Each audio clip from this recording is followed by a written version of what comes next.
Hello student, এলভিটি study চ্যানেলের পক্ষ থেকে সবাইকে স্বাগত। আজকের ভিডিওতে প্রথম পর্যায়ক্রমিক মূল্যায়ন পত্র 2025-এ তৃতীয় শ্রেণী আমাদের পরিবেশ বিষয়ে এক সেট নমুনা প্রশ্ন নিয়ে উত্তর সহ আলোচনা করা হবে এই ভিডিওতে। এই প্রশ্ন সেট হলিস্টিক প্যাটার্নে করা হয়েছে। তোমাদের পূর্ণমান থাকবে 20, সময় থাকবে 40 মিনিট। তৃতীয় শ্রেণী আমাদের পরিবেশ, এবং তার সাথে প্রশ্নের উত্তরে যাওয়ার আগে আমাদের পরিবেশ বিষয়ে সিলেবাসটা দেখে নাও। তোমাদের ফার্স্ট ইউনিট টেস্ট 2025 কি পরীক্ষা হবে। সিলেবাস: প্রথম অধ্যায় মানব দেহ, দ্বিতীয় অধ্যায় শরীর, এবং তৃতীয় অধ্যায় থাকছে খাদ্য। তোমাদের এই 3টি অধ্যায়ে পরীক্ষা হবে। নাম লিখবে, রোল নাম্বার এবং বিদ্যালয়ের নাম। একের দাগে নিচের খোপে লাফাতে পারে ও উড়তে পারে এমন প্রাণীদের নাম লেখো। প্রত্যেকটা প্রশ্নের জন্য 1 নাম্বার করে থাকবে। এখানে দেখো প্রাণীদের নাম লেখা রয়েছে। এটা দেখে নিচে যে সমস্ত প্রাণী উড়তে পারে বা লাফাতে পারে সেগুলো খুঁজে নিয়ে লিখতে হবে। প্রথমে আছে হরিণ, বাদুড়, ব্যাঙ, শালিক, প্রজাপতি, বাঘ, চড়াই আর সিংহ। দেখো ফার্স্টে লাফাতে পারে, তাহলে লাফাতে পারে কোন কোন প্রাণী? হরিণ, ব্যাঙ, বাঘ, সিংহ। আর উড়তে পারে বাদুড়, প্রজাপতি, চড়াই, শালিক। প্রত্যেকটা প্রশ্নের উত্তর কিন্তু করা রয়েছে। তারপরে 2 দাগে রয়েছে শূন্যস্থান পূরণ করো। এখানে 4টি করলে 2 নাম্বার পাবে। কয়ে আছে ফুটবল খেলায় পায়ের কাজ অনেক বেশি।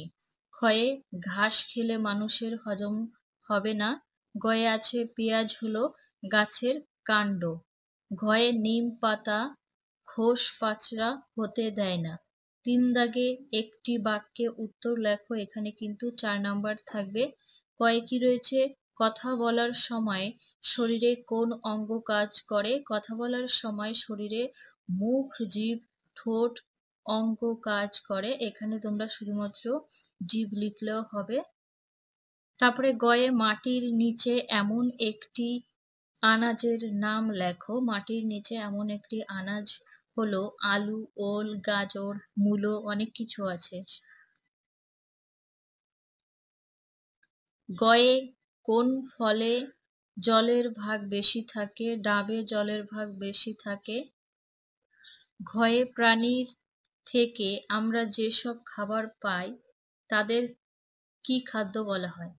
তাহলে এখানে প্রাণের হয়ে গেছে, হবে প্রাণীর। তাহলে প্রাণীর থেকে আমরা যে সব খাদ্য পাই তাদেরকে প্রাণীজ খাবার বলে। এটা প্রাণী, প্রাণের নয়। 4 দাগে আমাদের ইন্দ্রিয়গুলি কি কি কাজ করে তা নিচের ছকে লেখো। এখানে কিন্তু প্রত্যেকটার জন্য 2 নাম্বার থাকবে। এগুলো থাকবে লেখা, তোমাদের শুধু এটা লিখতে হবে।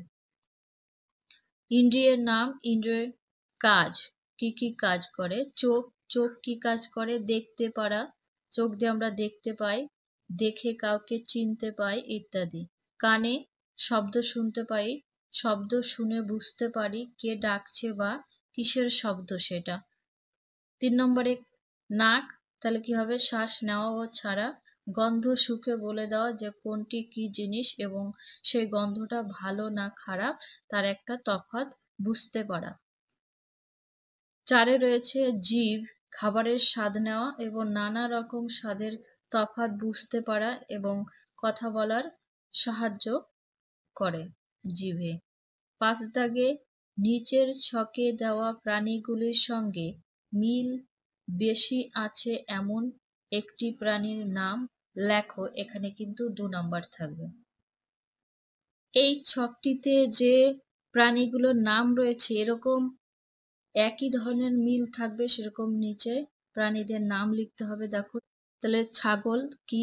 ভেড়া, মোষ। তোমরা গরু, হরিণ লিখতে পারো। তারপরে চড়াই, টুনটুনি, শালিক, টিয়া পাখি।